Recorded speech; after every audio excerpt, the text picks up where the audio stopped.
আমার একটি কলম আছে, তোমার একটি কলম আছে, তার একটি কলম আছে। ইংলিশ বলতে হলে এই রকম বাক্যগুলির ইংরেজি জানতেই হবে। হ্যাভ, হ্যাজ এইগুলোর বাংলা অর্থ হলো আছে। উদাহরণ হিসেবে প্রথমে দুটো সেন্টেন্স নিচ্ছি। একটা হলো আমার একটি কলম আছে, আরেকটা সেন্টেন্স হলো তার একটি কলম আছে। এখানে প্রথম আমরা সাবজেক্ট আনবো, তারপর ভার্ব আনবো, তারপর অবজেক্ট আনবো। এখানে আমার একটি কলম আছে, তাহলে আমরা তো জানি আছে ইংরেজি হ্যাভ বা হ্যাজ, আর একটি কলম ইংরেজি এ পেন, আর আমারের জন্য আমরা আই বসাবো সাবজেক্ট হিসেবে। তাহলে প্রথমে সাবজেক্ট বসাচ্ছি আই, তারপর কি আসবে হ্যাভ, তারপর অবজেক্ট আসবে এ পেন।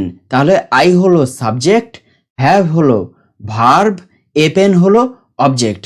তাহলে আই হ্যাভ এ পেন, আমার একটি কলম আছে। পরের উদাহরণটা হলো তার একটি কলম আছে।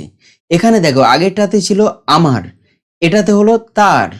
এই তাহলে কি হলো, তাহলে আছে ইংরেজি হ্যাভ বা হ্যাজ, তারপর হচ্ছে গিয়ে একটি কলম ইংরেজি হলো এ পেন, আর তারের জন্য আমরা হি বসাবো বা শিও বসাতে পারি।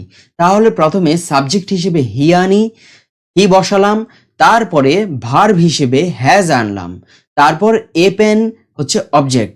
তাহলে সাবজেক্ট ভার্ব অবজেক্ট, এই ফর্মুলাতে আমরা করলাম হি হ্যাজ এ পেন, তার একটি কলম আছে।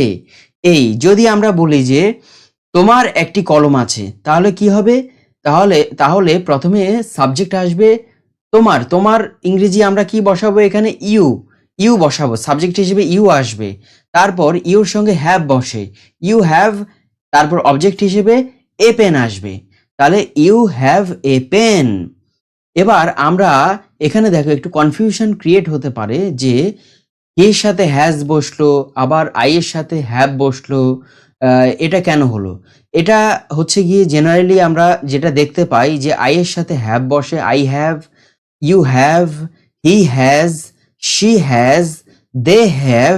তারপর কোনো সাবজেক্ট যদি সিঙ্গুলার হয় তাহলে হ্যাজ বসে, আর যদি সাবজেক্ট প্লুরাল হয় তাহলে হ্যাভ বসে। তাহলে আশা করি বুঝতে পেরেছো। তাহলে আমরা এবার পরপর উদাহরণগুলো জেনে নিই। আমার আছে আই হ্যাভ, তোমার আছে ইউ হ্যাভ, তার আছে হি হ্যাজ, আমাদের আছে উই হ্যাভ, তোমাদের আছে ইউ হ্যাভ, তাদের আছে দে হ্যাভ। আমার একটি কলম আছে আই হ্যাভ এ পেন, তোমার একটি কলম আছে ইউ হ্যাভ এ পেন, তার একটি কলম আছে হি হ্যাজ এ পেন, তাদের কলম আছে দে হ্যাভ পেন্স, তোমার একটি পেন্সিল আছে ইউ হ্যাভ এ পেন্সিল, রাহুলের একটি ক্রিকেট ব্যাট আছে Rahul has a cricket bat, আমাদের একটা বাগান আছে উই হ্যাভ এ গার্ডেন, আমাদের একটি বাড়ি আছে উই হ্যাভ এ হাউস, আমার একটা বিড়াল আছে আই হ্যাভ এ ক্যাট, আমার বন্ধুর একটি কুকুর আছে my friend has a dog, তাদের একটি গাড়ি আছে দে হ্যাভ এ কার, তোমার দুটি পেন্সিল আছে you have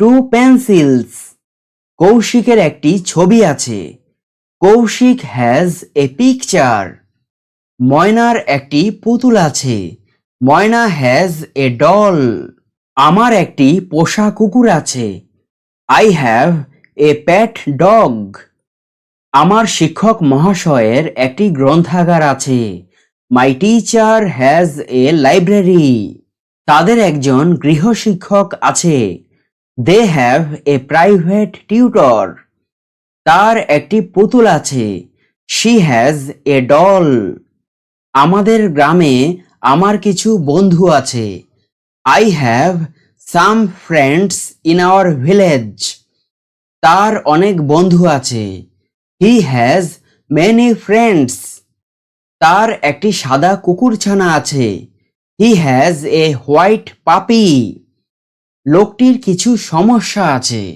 the man has some problems. অমলবাবুর একটি ব্যবসা আছে। অমলবাবু হ্যাজ এ বিজনেস।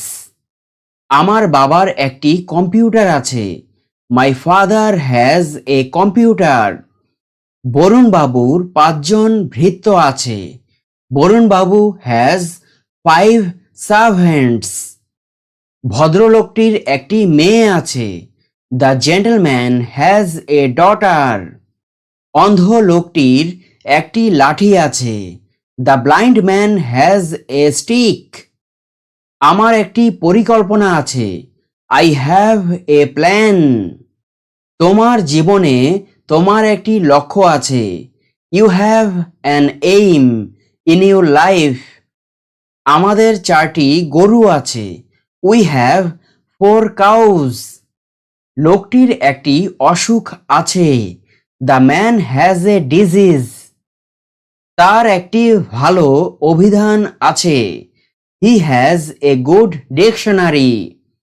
আমার কিছু বই আছে। I have some books.